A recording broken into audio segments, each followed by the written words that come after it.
Kalau perempuan bagaimana? Yang laki-laki sudah menundukkan pandangannya, tapi ibu-ibu malah suka goda-goda suami orang.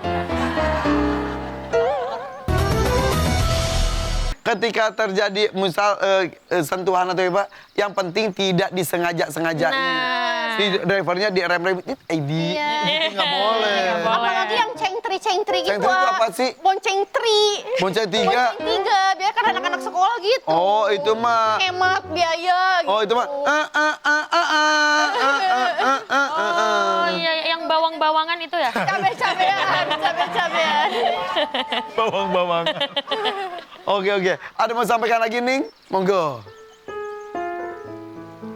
Bismillahirrahmanirrahim. Ibu-ibu sekalian, pentingnya memperhatikan ketika kita melakukan sesuatu, semuanya pasti ada konsekuensinya. Betul?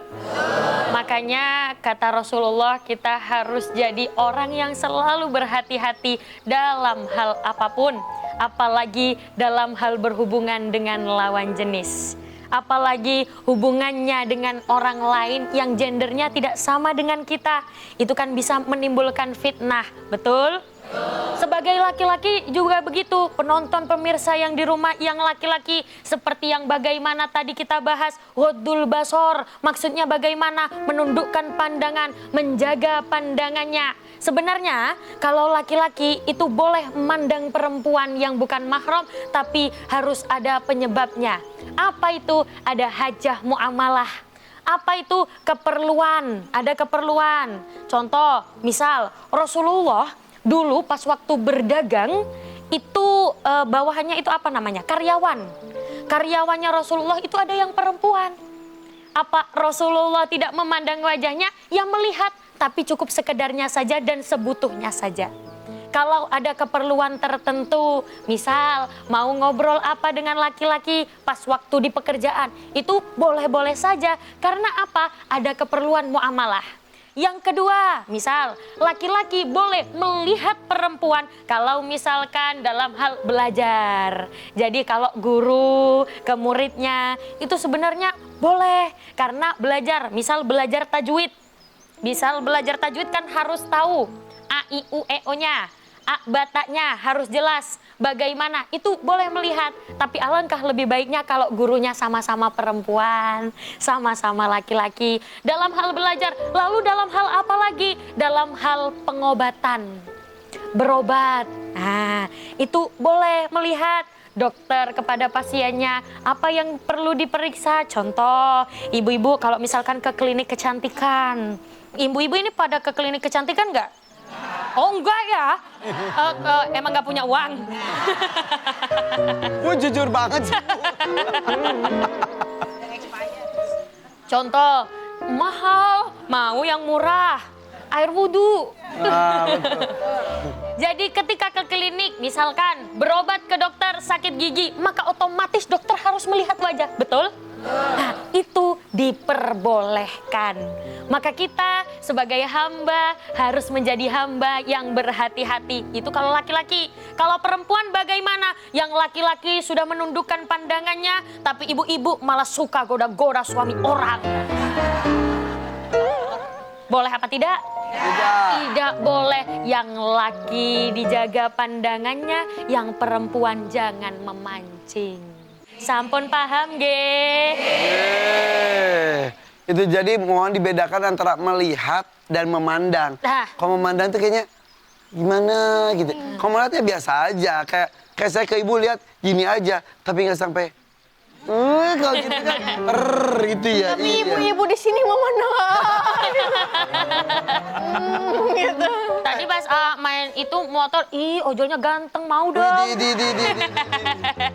Gimana kalau kita misal ibunya itu lagi hamil, periksa ke dokter kandungan.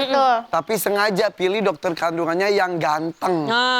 Katanya, biarin deh dilihatnya sama yang ganteng. Ya nggak mules alasannya gitu ya. Nggak mules. Kalau gitu gimana?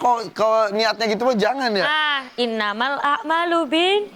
Segala sesuatu tergantung pada niat. Kalau misalkan udah nggak ada lagi dokter cewek, Atau saya cocoknya pakai dokter ini, kalau dokter yang lain saya sakit perut.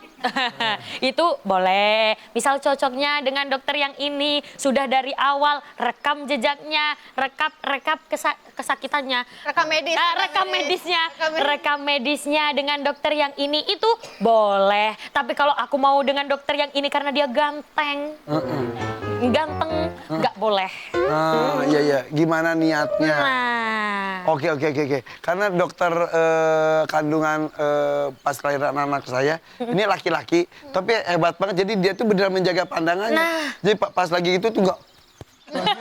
Jadi dia ngobrol sama kita, dia beneran tidak nyengajain melihat dalemannya gitu. Enggak. Nenek kira dihalangin sama Ivan gini. Iya. Pas udah gitu saya diam. Ya, tapi ibu itu emang kebayang sih ya risih gimana, tapi memang kondisi seperti itu ya. Betul. Tapi sekarang banyak juga dokter-dokter yang laki-laki yang profesional. Ya, itu dia. Banyak sekali dokter-dokter cowok yang hebat, dokter kandungan. Itu banyak sekali yang hebat. Mereka tahu, bagaimana caranya bersikap. Mereka nggak cari-cari kesempatan. Betul. Banyak juga. Dan banyak juga dokter-dokter kandungan perempuannya. Nah, kalau nggak bisa perempuan, baru pilih yang laki. Oke, sip. Ngertos? Oh, paham boten Bu? Paham ge? Yo, ibu-ibu nggih. Ya. Siapa lagi mau nanya, monggo. Oh, silakan. Bismillahirrahmanirrahim. Tanya dong, Besti. Loh, Kak bahaya ta? Enggak dong. Assalamualaikum warahmatullahi wabarakatuh. Waalaikumsalam warahmatullahi wabarakatuh. Perkenalkan, nama saya Nur dari Majelis Baitul Jannah Ciganjur. Ya. Yang ingin saya tanyakan. Tadi Nur, ini Nur. Iya. Yang ingin saya tanyakan. Aduh jadi lupa itu. Apa hukumnya Ustazah kalau misalnya kita nggak sengaja bersentuhan dengan lawan jenis yang bukan muhrim? Gitu. Nggak sengaja. Iya nggak sengaja. Cuci 7 kali. Itu mah tuh. Itu beda ya? Maaf nih. Baik, sekian mungkin itu pertanyaan saya. Terima kasih. Wassalamualaikum warahmatullahi wabarakatuh. Waalaikumsalam warahmatullahi wabarakatuh. Tuh Bu Nur, Kayak ini Bu Siti. Di KRL kan kita desak-desakan tuh. Kita nggak sengaja dong otomatis kayak ketek orang ada di depan muka kita gitu kan. Ngebayangin. Misalnya kayak gitu otomatis bapak-bapak di pinggir kita gitu kan. Iya. Gitu kan ada ya kayak Nah, gitu. tidak sengaja akhirnya bersentuhan. Betul. Apa yang harus dilakukan? Perlu digarisbawahi kata tidak sengaja. Tidak sengaja ya Bu ya? Bukan disengaja-sengajain. Nah, kalau tidak sengaja bersentuhan, tidak apa-apa tapi langsung menghindar. Tidak sengaja tapi langsung digenggam. Itu yang tidak boleh. Iya. Jadi gitu. Kalau tidak sengaja mah nggak apa-apa. Kan tidak sengaja. Tidak sengaja kan berarti tidak diniatkan. Tapi kalau misalkan di KRL ada yang ganteng terus diniatin, berarti itu sengaja apa nggak sengaja? Sengaja. Berarti kalau sengaja boleh apa nggak boleh? Nggak boleh. Makanya sekarang di angkutan umum kita tuh ada beberapa gerbong khusus perempuan. Karena banyak orang laki-lakinya juga yang mencari kesempatan juga. Ada juga yang perempuan, wah banyak laki-lakinya, misi dong, sengaja ada. Misalnya pura-pura tidur biar Cuma kamu. enggak. Jadi nggak usah melakukan pembersihan dan lain-lain. Misal pulang ke rumah pakai shower, aku kotor. Nggak gitu ya. Nggak perlu. Ya karena tidak sengaja ya tidak apa-apa tapi jangan ditempel-tempelin ya Bu ya. Yo. Nah, sampun paham ge? Yeay. Ya udah kita istirahat sejenak tetap di sini di Bunga-Bunga Hati. Lihat dulu Pak.